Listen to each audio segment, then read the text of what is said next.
जो बायोलॉजी में पढ़ते हैं, जो सब्जेक्ट है हमारा बायो का, तो जो मेन सब्जेक्ट हमारा बायो है, तो पहले ये जान लेते हैं किस वर्ड से मिलकर बना है। सबसे पहले एक ट्रिक होती है बायो की, कोई भी वर्ड जिसका मीनिंग हमें नहीं पता उससे पहले तो तोड़ना होता है, तो हम उसे पहले तोड़ते हैं। जैसे बायोलॉजी है, दो वर्ड से मिलकर बन रहा है, उसे तोड़ते हैं, बायो प्लस लॉजी, जो कि ग्रीक वर्ड बायोस और लॉगस से लिया गया है, ठीक है। और बायोस का मतलब होता है लिविंग एंड लॉगस का मतलब होता है टू स्टडी, ठीक है। अब इसका सेंस ये हो गया कि जब हम किसी लिविंग ऑर्गेनिजम्स के बारे में पढ़ते हैं तो उसे क्या बोलते हैं, बायोलॉजी बोलते हैं। ये सब क्लियर हो रहा है, ठीक है। तो अगर हम इसके बारे में डिफाइन करें कि बायोलॉजी होता क्या है, तो बायोलॉजी क्या होता है, study of living organism, simple सा होता है कि स्टडी ऑफ लिविंग ऑर्गेनिज्म, ठीक है। ये हमने लिख दिया है, ठीक। हमारा जो बायोलॉजी है ये दो पार्ट में डिवाइडेड है, एक पार्ट होता है जूलॉजी और एक होता है बॉटनी। तो ये दो पार्ट में है डिवाइडेड, पहला होता है जूलॉजी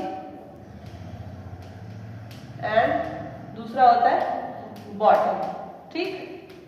जूलॉजी में किसके बारे में हम पढ़ते हैं, जूलॉजी में हम एनिमल्स के बारे में पढ़ते हैं। जब जू का मतलब ही होता है एनिमल्स, ठीक। तो हम यहाँ पर जब एनिमल के बारे में स्टडी करते हैं तो इसको बोलते हैं जूलॉजी। एंड बॉटनी में हम प्लांट के बारे में या उससे रिलेटेड चीजों के बारे में, स्पीशीज के बारे में पढ़ते हैं, तो उसको हम बोलते हैं बॉटनी, ठीक है। यहाँ तो सबको क्लियर हो गया होगा, आगे बढ़ते हैं।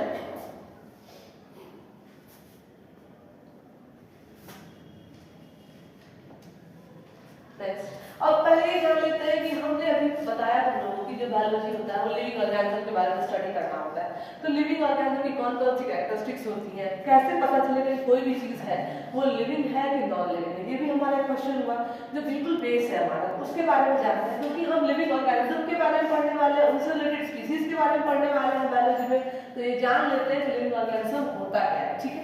आगे चलते हैं। अब यहाँ पर देखो तुम कि हमारे बायोलॉजी में जो लिविंग ऑर्गेनिजम्स हैं तो उनमें कैरेक्टर क्या रहता है। पहला कैरेक्टर ये होता है कि वो क्या करते हैं, सांस लेते हैं। अगर बेंच की बात की जाए, टेबल की बात की जाए, डेस्क की बात की जाए, तो वो सांस नहीं ले पाते, इसलिए उन्हें हम नॉन लिविंग कहते हैं। जो अपने आप में जो लिविंग है वो भी दो टाइप में डिवाइड किया गया है, एक होता है लिविंग ऑर्गेनिज्म, एक होता है नॉन लिविंग, ठीक है।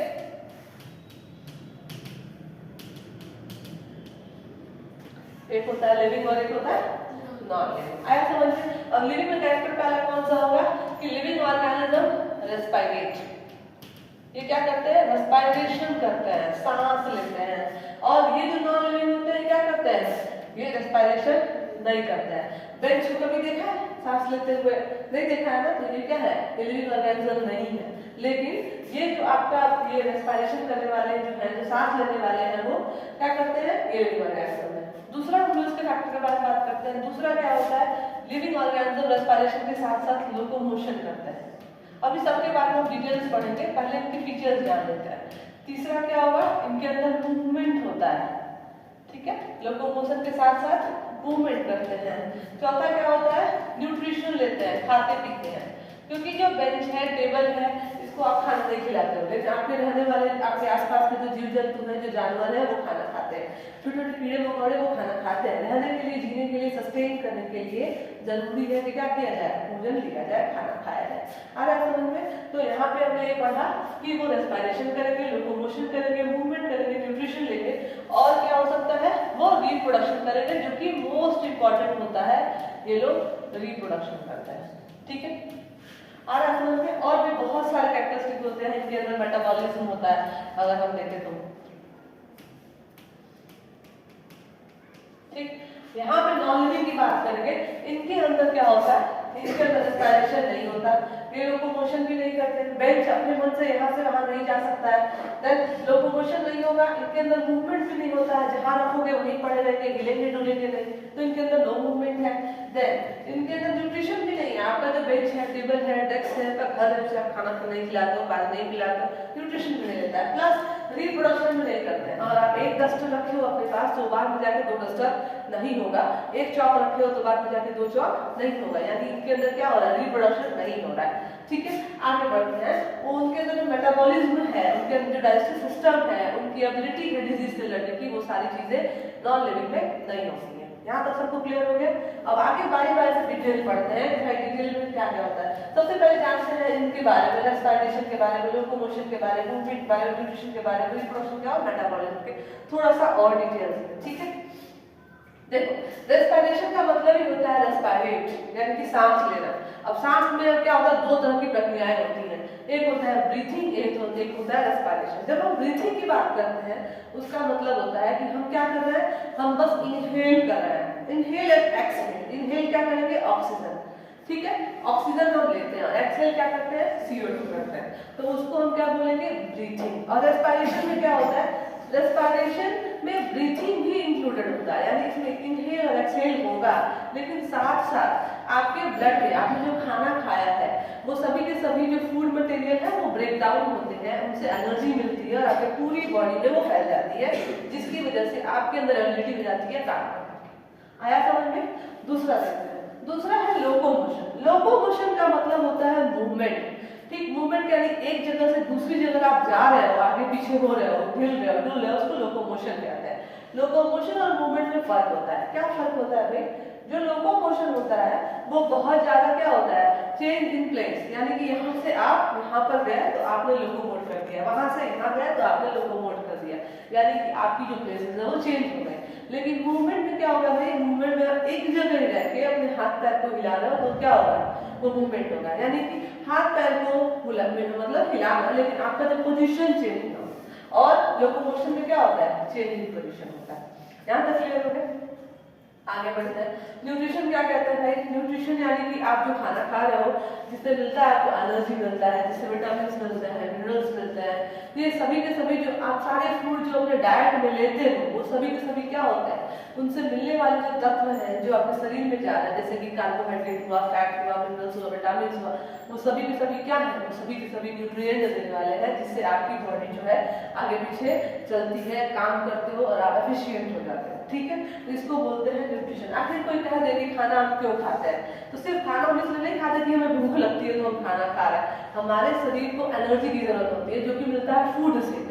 और वो जो एनर्जी है वो कई फॉर्म में मिलता है, कार्बोहाइड्रेट के फॉर्म में मिलता है, प्रोटीन के फॉर्म में मिलता है, विटामिन के फॉर्म में मिलता है, मिनरल्स के फॉर्म में मिलता है। इसलिए आप खाते हो तो बैलेंस डाइट लेते हो, हर तरह की फूड्स लेते हो, आप मीट खाते हो, आप एग खाते हो, फिशेस खाते हो, आप राइस खाओगे, दाल खाओगे, और भी जो फ्रूट्स होते हैं और भी जो खाने वाली चीजें आपके लिए बनी हुई है वो सारी चीजें आप खाते हो, क्योंकि उन सबसे मिलने वाला जो फूड है वो क्या करता है, आपको न्यूट्रिएंट देता है और आपकी शरीर को एबिलिटी देता है कि वो काम करे और एफिशिएंटली काम करे, ठीक है। आगे बढ़ते हैं, अब हमारा है रिप्रोडक्शन। रिप्रोडक्शन को थोड़ा सा हम डिटेल में पढ़ेंगे कि भाई ये क्या है। अब रिप्रोडक्शन को मैंने बाकी को सिंपल सिंपल में सुना दिया, लेकिन अब रिप्रोडक्शन को थोड़ा सा तोड़ते हैं और डिटेल्स में जानते हैं, क्योंकि ये अपने आप में बहुत बड़ा चैप्टर है, ठीक है। आ रहा है, जो रिप्रोडक्शन है इसको फिर दोबारा अगर हम तोड़े तो ये बनता है री प्लस प्रोड्यूस। आया रिप्रोड्यूस यानी फिर दोबारा उत्पन्न करना, ठीक है। तो यहाँ पर कंप्लीट इसका डेफिनेशन लिखूं तो क्या लिखूंगी, it is a process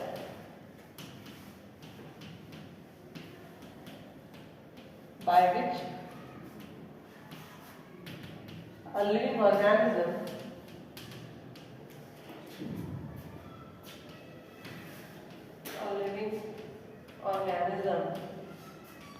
is able to produce new individuals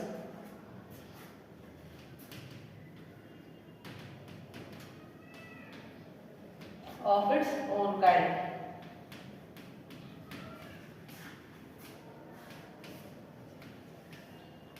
ठीक है, रिप्रोडक्शन का मतलब क्या होता है, एक ऐसा प्रोसेस है जिसमें लिविंग ऑर्गेनिज्म अपने जैसे ही नए ऑर्गेनिज्म को प्रोड्यूस करता है, उसको हम बोलते हैं रिप्रोडक्शन, ठीक है। अब पेड़ हो या पत्ती हो या छोटे छोटे कीड़े मकोड़े हो या इंसान हो या बड़े बड़े जानवर हो, तुमने देखा है सबके सब प्रजनन करते हैं, सबके सब रिप्रोडक्शन करते हैं। क्यों जरूरी है, पेड़ जो है तुम्हारे हमारे उनके भी छोटे छोटे सीड्स डालोगे तो और उसी तरह पेड़ उत्पन्न हो जाते हैं। कीड़े मकोड़े अपने जैसे और कीड़े पैदा करते हैं, जो स्नेक्स वगैरह है और स्नेक्स पैदा करेगा। इंसान है उनके और भी बच्चे होते हैं, या जानवर है अपने जैसे और भी जानवर प्रोड्यूस करते हैं। तो कभी सोचा है कि आखिर क्यों हम ऐसा करते हैं, क्यों ऐसा होता है? ठीक है, अब उसके बारे में जानते हैं कि क्या रीजन है, क्यों रिप्रोडक्शन इंपॉर्टेंस है हमारे लाइफ में, why reproduction is very important. ठीक है, आगे बढ़ते हैं। पहला रीजन होता है टू मेंटेन द कंटिन्यूटी। ठीक है, to maintain the continuity of organism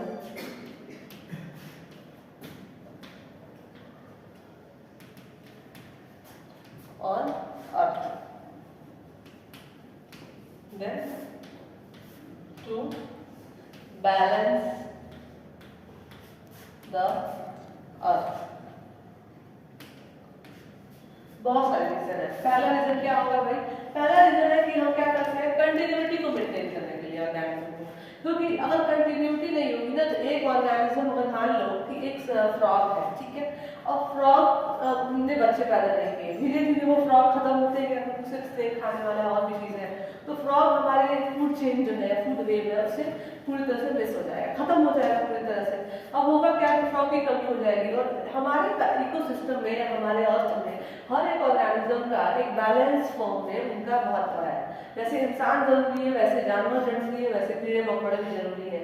ठीक है, तो अगर एक ऑर्गेनिज्म नहीं होता है तो दूसरा उसको इफेक्ट करता है, दूसरे की जीवन खतरे में पड़ जाती है। इसलिए अपने अर्थ को बैलेंस मेंटेन करने के लिए, और दूसरा रीजन है कंटिन्यूटी ऑर्गेनिज्म की बरकरार है, हमारे अर्थ में रिप्रोडक्शन होता है। ये दो मेन रीजन है। अब क्यों ऐसा होता है, कैसे कंटिन्यूटी होती है, उसकी एग्जांपल्स मैं समझाती हूँ। देखो, होता क्या है कि हम सब खाने पे डिपेंड होते हैं पौधे से। ठीक है, तो हमने फूड लेना है पौधे से। तो ये तुम्हारा प्लांट है जो जिसको प्रोड्यूसर कहा जाता है। ठीक, और प्रोड्यूसर क्या करता है, फूड देता है, तुम्हें भी देता है, ऑर्गेनिजम्स को भी देता है। क्लियर है, सबको फूड दे रहा है। आगे बढ़ता है। अब यहाँ पे होता क्या है भाई, इस प्लांट पे खाने वाले छोटे छोटे कीड़े मकोड़े हैं। हम यहाँ पे बीटल्स ले सकते हैं या इंसेक्ट्स ले सकते हैं, कुछ भी ले सकते हो आप इसको। ठीक है, ये इस प्लांट पे खा फीड कर रहा है उसको। इसको फीड करने वाला कौन है, फ्रॉग। ठीक है, इसको फीड करने वाला कौन है, स्नेक है। ठीक, और स्नेक को कौन खाता है, हॉग खाता है। कौन खाता है, हॉग। आया समझ में? यानी कि यहाँ पे देखो, प्लांट पौधे जो सबको भोजन देते हैं, इनको बीटल्स खा रहे हैं, फ्रॉग इनको खा रहा है, स्नेक को फ्रॉग खा रहा है, एंड फ्रॉग को हॉग खा ले रहा है, स्नेक को हॉग खा ले रहा है। ठीक है, अब एग्जांपल में लेते हैं कि मान लो ये कीड़े जो है, मैंने इसको, ये मर गया, धीरे धीरे खत्म हो गया, खत्म हो गया, हो गया ना खत्म। तो एक बात बताओ, फ्रॉग जो है क्या वो प्लांट को खाएगा? नहीं खाएगा। क्यों नहीं खाएगा भाई? क्योंकि इसका भोजन क्या है, पौधा नहीं है, इसका भोजन तो कीड़े है ना। तो इस हिसाब से ये एक दो दिन भूखे रहेगा, 2 दिन भूखे रहेगा, फिर वो धीरे धीरे उसकी पॉपुलेशन डिक्लाइन होगी, वो मर जाएगा। ठीक, अब होगा क्या, अब स्नेक भी मरेगा। क्यों मरेगा भाई? क्योंकि स्नेक तो फ्रॉग को खाता है, और फ्रॉग है नहीं, फ्रॉग पहले से मर गया है क्योंकि उसे फूड नहीं मिला है। इस हिसाब से स्नेक भी मर जाएगा, हॉग भी मर जाएगा। तो इस हिसाब से किसी एक के नहीं होने से सभी के सभी इफेक्ट हुए। आ रहा समझ में? इसलिए जरूरी है कि सारे ऑर्गेनिज्म रिप्रोडक्शन करें, बैलेंस मेंटेन करने के लिए। दूसरा एग्जांपल लेकर तुम्हें समझाते हैं। सुनो, सबका प्लांट से ही होगा क्योंकि यही प्रोड्यूसर है और इन्हीं से हमें फूड मिलना है। ठीक, दो चीजें होती हैं जो मैंने बताया, वो फूड चेन है। फूड वेव में बहुत सारे फूड चेन आपस में जुड़ जाते हैं और एक ऑर्गेनिज्म दूसरे ऑर्गेनिज्म को खा रहा है, अगर बाय द केस वो नहीं है तो तीसरा उसको खाएगा, तो वो क्या हो जाता है, फूड वेव हो जाता है। बहुत सारे फूड चेन आपस में लिंक हो जाता है। देखो यहाँ पे क्या है, प्लांट, इसको कौन खा रहा है, गोट। ठीक है, और गोट को कौन खा रहा है, लॉयन। ठीक है, और ये यहाँ पे देखो सिंपल सा। अब यहाँ पे देखते हैं, यहाँ पे गोट जो है वो प्लांट को खा रही है ना, और लायन गोट को खा रहा है। ठीक, ये 3 सीरीज है, 3 स्टेप्स है। ये प्रोड्यूसर है, ये कम कंज्यूमर है, ये टॉप कंज्यूमर है। ठीक है, अब ध्यान से समझो, यहाँ पे अगर मान लो ये जो गोट है वो धीरे धीरे खत्म हो गई, मर गई किसी कारणवश, तो क्या लायन घास को खाएगा, पौधों को खाएगा? नहीं खाएगा। इससे क्या होगा, लायन भी मर जाएगा ना। इसलिए यहाँ से भी जरूरी हम सीख पा रहे हैं कि जितने भी ऑर्गेनिज्म हैं सभी के सभी हमारे अर्थ के लिए जरूरी है और सभी के सभी क्या करते हैं, हमारे अर्थ में बैलेंस मेंटेन करते हैं। ठीक है, आगे बढ़ते हैं रिप्रोडक्शन की तरफ। अब हम पढ़ रहे थे रिप्रोडक्शन, हम उसके इंपॉर्टेंस को जान लिए हैं। अब ये बताते हैं कि रिप्रोडक्शन कितने टाइप का होता है। भाई रिप्रोडक्शन जो है आपका 2 टाइप का होता है, एक होता है सेक्सुअल रिप्रोडक्शन, एक होता है एसेक्सुअल रिप्रोडक्शन। तो पहला हम करेंगे वो है सेक्सुअल एंड दूसरा क्या है, एसेक्सुअल रिप्रोडक्शन। यहाँ तक क्लियर हो गया। अब भाई एसेक्सुअल क्या होता है, सेक्सुअल क्या होता है? एसेक्सुअल ऑर्गेनिजम्स का मतलब होता है जब इसके अंदर रिप्रोडक्शन हो और उसमें इन्वॉल्वमेंट हो गैमीट्स का। ठीक, involvement of gametes. Gamete, male gamete sperm होता है, फीमेल गैमीट होती है ओवा होते हैं। सभी लोग आ रहे हैं इस चीज से और प्रीवियस क्लासेस में आप लोग पढ़ भी चुके हैं।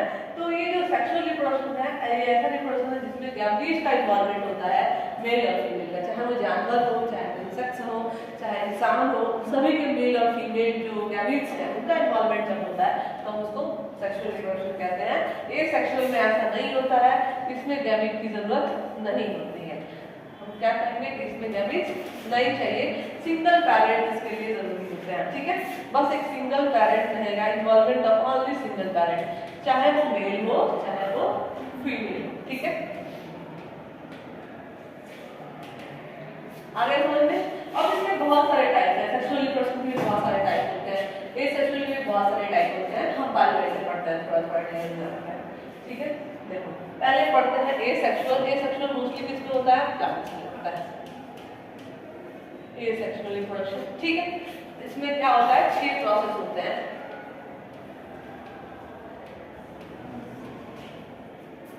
पहला होगा फ्यूजन, दूसरा होगा बडिंग, तीसरा क्या होगा, बताइए? Very good, spore formation,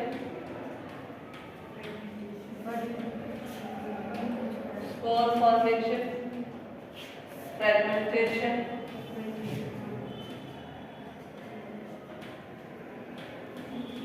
vegetative reproduction,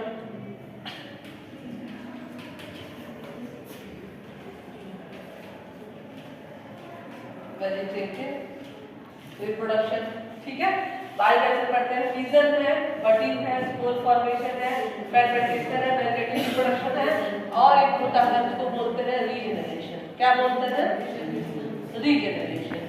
ठीक है, समझ में आ रहा है यहाँ पर? भाई ये सेक्सुअल के मोस्टली 6 प्रोसेस होते हैं। इन्हीं 6 तरीकों से ऑर्गेनिजम्स होते हैं वो रिप्रोड्यूस करते हैं। कैसे होगा चलो बताते हैं आगे। पहले हम पढ़ते हैं किसके बारे में, फ्यूजन के बारे में। देखो फ्यूजन, ये पहला प्रोसेस है। अब होता क्या है, ध्यान से समझो आप। देखो जो फ्यूजन और फ्यूजन दो अलग अलग चीज होती है। किसी चीज को आपस में मिलाते हैं तो हम उसको बोलते हैं फ्यूज, यानी मिक्स होता है। ठीक है, और जब किसी चीज को हम तोड़ते हैं तो क्या होता है, फ्यूजन, जब उससे एनर्जी निकलती है। तो यहाँ पर क्या लिखा है, फ्यूजन। तो फ्यूजन में क्या होगा, ब्रेक होगा। क्या होगा, ब्रेक होगा। तो फ्यूजन का मतलब ये होता है टू ब्रेक। अब ये होता क्या है, ये अमीबा के अंदर होता है। एग्जाम्पल इसका क्या होता है, अमीबा के अंदर होता है। ठीक, ये 2 टाइप का होता है फ्यूजन। एक होता है बाइनरी फ्यूजन और एक होता है मल्टीपल फ्यूजन। पहला क्या होता है भाई, बाइनरी फ्यूजन में बाई का मतलब होगा 2। क्या होगा, बाई मीन्स 2। जो अमीबा होता है ना उसका कोई शेप नहीं होता, उसका कोई फिक्स शेप नहीं होता है। ठीक है, होता क्या है कि जब भी इसको फेवरेबल कंडीशन आता है, इसको रिप्रोड्यूस करना होता है, तो इसका जो न्यूक्लियस है, जो कि यूनिसेलुलर है, एक ही सेल पाया जाता है, तो इसका जो न्यूक्लियस है वो डिवाइड कर जाता है। और जब डिवाइड करता है तो एक से क्या हो जाएगा, 2 न्यूक्लियाई बन जाएंगे इसके अंदर। ठीक है, और ये जो बाहर का जो एनवेलप है वो टूट जाता है। जब टूटेगा तो क्या होगा, डॉटर सेल्स मिलेंगी और डॉटर सेल्स 2 में बढ़ जाएंगी। ठीक है, तो यहाँ पे 2 डॉटर सेल्स बनी है और इन 2 डॉटर सेल्स को हम क्या कहेंगे कि इनके अंदर क्या हुआ है, बाइनरी फ्यूजन हुआ है। क्या हुआ है? बाइनरी फ्यूजन हुआ है। मल्टीपल में क्या होगा? सेम प्रोसेस मल्टीपल में भी होता है।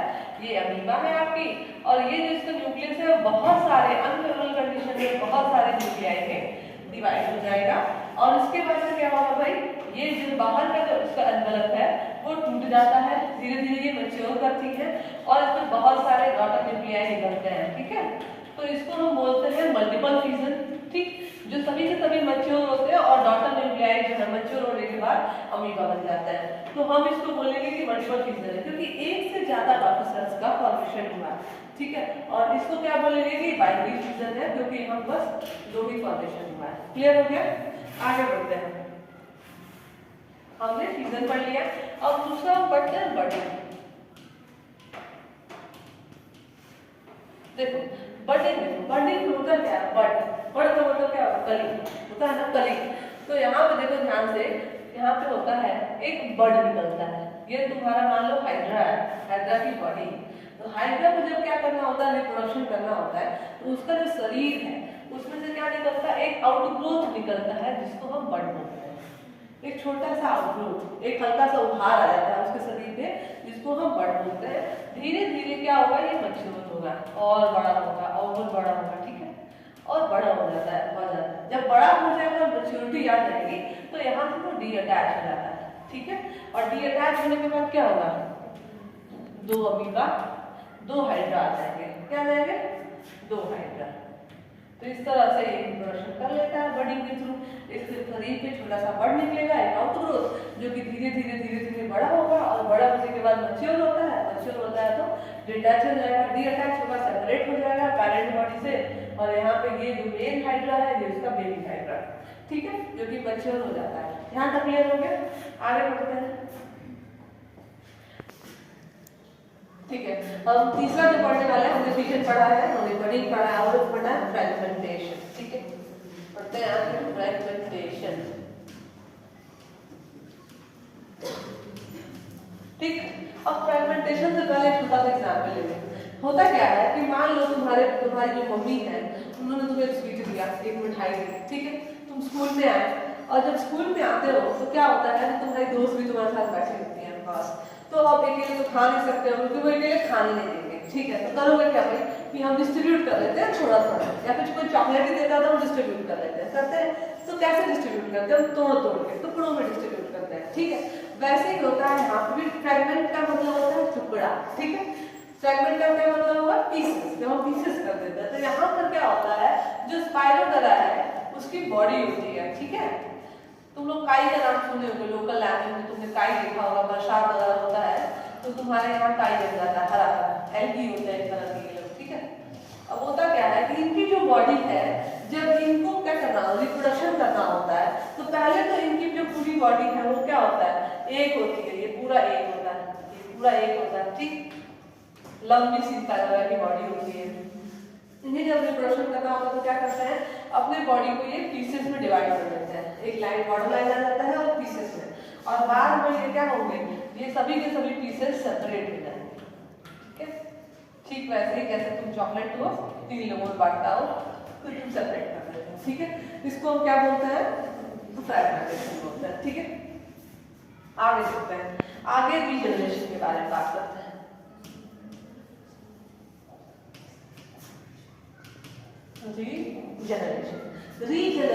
रीजनरेट का मतलब होता है फिर से क्या हो जाना, उत्पन्न हो जाना। तुम लोग पता है पूछ जब देखे हो तो छिपकली की पूछ को मारते हो, पूछ कटती है, फिर दोबारा मरती नहीं है, उसकी पूछ दोबारा आ जाती है, तो उसके अंदर रीजनरेटिव सेल्स होते हैं। वही रीजन होता है कि फिर दोबारा वो मरती नहीं है, उसका पूछ फिर बढ़ जाता है।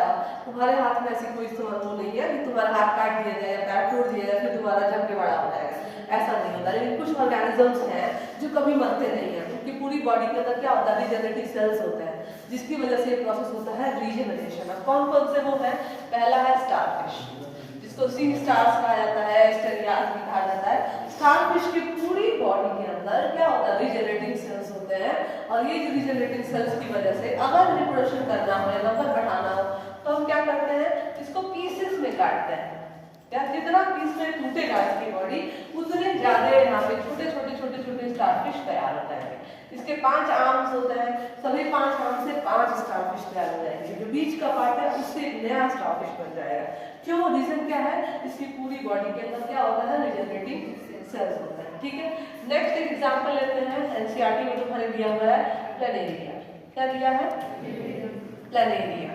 जो प्लेनेरिया होता है ना, इसकी भी जो बॉडी होती है उसके अंदर भी रिजनरेटिव सेल्स होते हैं। इसके हेड को अगर काटोगे और इसकी बॉडी को अगर काटोगे तो इसकी एक हेड है, तुमने काट दिया तो पूरी बॉडी तैयार हो जाएगी। इसकी जो बीच वाली बॉडी काटोगे तो हेड भी तैयार हो जाएगा, टेल भी तैयार हो जाएगा।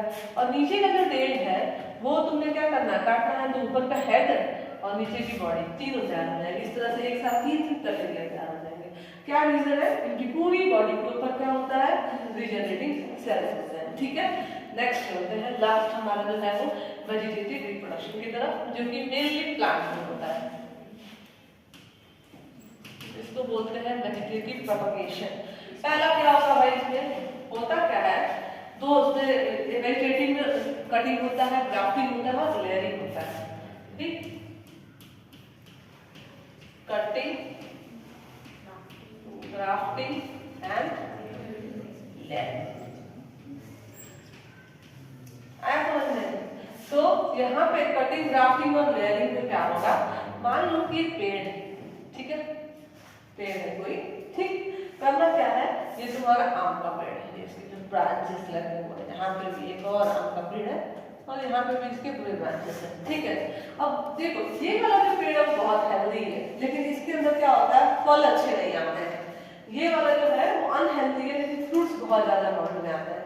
उस केस में तुम्हें अगर क्या करना है, इन दोनों को अगर सही करना है पेड़ को, तो तुम क्या करोगे? ऐसे ऐसे काटोगे, ऐसे इस पार्ट, इसको भी ऐसे ही काटोगे। ठीक है, इसका जो अपर पार्ट है वो यहाँ पे जोड़ दोगे। ठीक है, और इसका अपर पार्ट यहाँ पे जोड़ दोगे। ठीक है, इसको हम बोलते हैं दोनों पार्ट्स को स्टॉक एंड सीजन।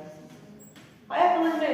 तुमने कट किया और दोनों को यहाँ पे पेड़ को लगा दिया, बीच में मिट्टी लगाई और अच्छी तरीके से इसको बांध दिया। कुछ दिनों बाद ये आपस में अटैच हो जाएगा, जुड़ जाएगा। जुड़ने के बाद ये वाला जो फल है वो क्या कम फल दे रहा था, तो ज्यादा फल देने लगेगा और हेल्दी पहले से था। ये जो बीमार रहता था वो हेल्दी हो जाएगा और फल हमेशा से अच्छा देता था। इस तरीके से हम क्या करते हैं? प्लांट जो बीमार होते हैं क्योर करते हैं। ठीक है, आगे देखते हैं। ये हमने क्या बताया? ग्राफ्टिंग के बारे में बताया। अब देखिए हम कुछ और एग्जांपल्स आपको लेके चलते हैं। जैस्मीन, जैस्मीन देखा है तुम लोगों ने? यस। देखो होता क्या है कि जो जैस्मीन होता है ना वो कुछ ऐसे होता है, एक जगह ये बहुत सारे प्लांट लगे होते हैं, ये उसकी रूट होती है। अगर इसका नंबर हमें बढ़ाना हो तो हम क्या करते हैं? एक जैस्मीन का ये वाला डंडा लिया और देन इसको बेंड कर दिया, देन ऐसे बेंड कर दिया, फिर इसको बेंड कर दिया, और जहां जहां ये मिट्टी को टच कर रहा है और उसको टच कर रहा है वहां पर हमने मिट्टी डाल दी। ठीक है, इससे होगा क्या कि यहाँ पे जो हमने इसका डाल बेंड किया है, क्योंकि बहुत लूज बहुत सॉफ्ट होता है, तो हम उसको जैसे चाहे वैसे ओढ़ सकते हैं। ठीक है, और यहाँ पे क्या होगा? कुछ दिनों बाद यहाँ पे रूट्स निकल आएंगे, यहाँ पर भी कुछ दिनों बाद क्या हो जाएंगे? रूट्स निकल आएंगे। ठीक है, और जब रूट्स निकल आए तो आप इसको कट कर दो। ठीक है, कट करोगे तो यहाँ पे भी नया जैस्मीन, यहाँ पर भी नया जैस्मीन और यहाँ पहले से जैस्मीन था।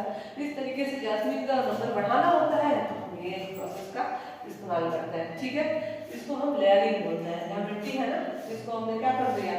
इसको लेयर कर दिया है, इसको हम लेयरिंग बोलते हैं। ठीक है, और जब हम काटेंगे तो इसको हम कटिंग बोलेंगे इस प्रोसेस को। ठीक है, और जिससे पहले हमने प्रोसेस सीखा है उसको हम बोलते हैं ग्राफ्टिंग। आया समझ में? ये चैप्टर पूरा समझ आया तो बड़ा ए सेक्सुअल रिप्रोडक्शन मैंने कंप्लीट बता दिया है। स्पोर फॉर्मेशन छूटा है, स्पोर फॉर्मेशन भी बता देते हैं। देखो भाई स्पोर फॉर्मेशन बहुत इजी होता है, बहुत कोई डिफिकल्ट नहीं है। छोटे छोटे स्पॉन्जेस होते हैं। ठीक है, जेम्यूल्स के बारे में तुमने पढ़ा होगा। ठीक, या छोटे छोटे बॉल लाइक स्ट्रक्चर्स होते हैं जिसको तुम लोग फेंक के पहले मारा करते थे बचपन में खेलते थे। देखे हो तुम लोग किनारे किनारे स्पाइक होता है, तो वो स्पोर होते हैं उसके अंदर। तोड़ोगे ना तो उसके अंदर बारीक बारीक से बालू के जैसे स्पोर्स होते हैं। तो होता क्या है, जब इनको रिप्रोडक्शन करना होता है ना तो ये क्या होता है? रप्चर हो जाता है। रप्चर होता है तो इनके जो छोटे छोटे जो गैमेट्स हैं जो हल्के हल्के थे वो हवा में मिक्स हो जाते हैं, और मिक्स होने के बाद क्या हो जाता है? जहां जहां वो लैंड करता है वहां पे इसके प्लांट क्या होते हैं? ग्रो कर जाता है। ठीक है, ये क्लियर हो गया? ठीक है, कल पढ़ेंगे हम सेक्सुअल रिप्रोडक्शन, आगे नहीं रहने देते हैं। ठीक है।